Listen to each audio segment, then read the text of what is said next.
ألا إن أولياء الله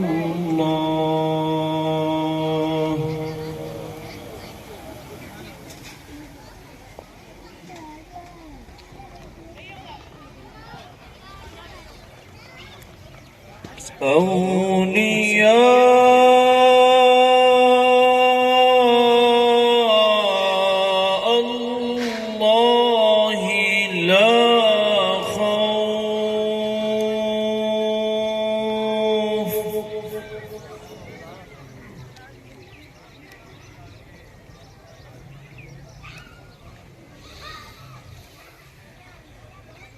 لا خوف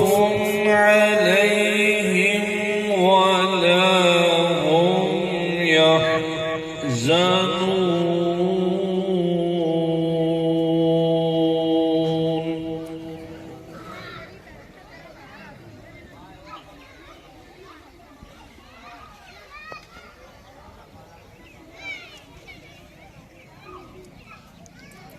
ألا إن أولياء الله لا خوف عليهم ولا هم يحزنون الذين آمنوا وكانوا يتقون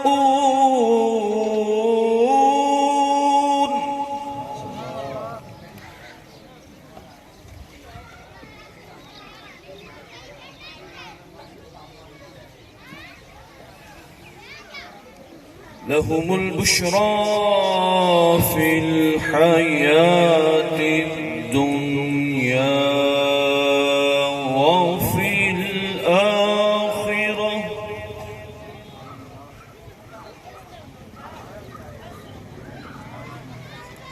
لا تبديل لكلمات الله ذلك هو الفوز العظيم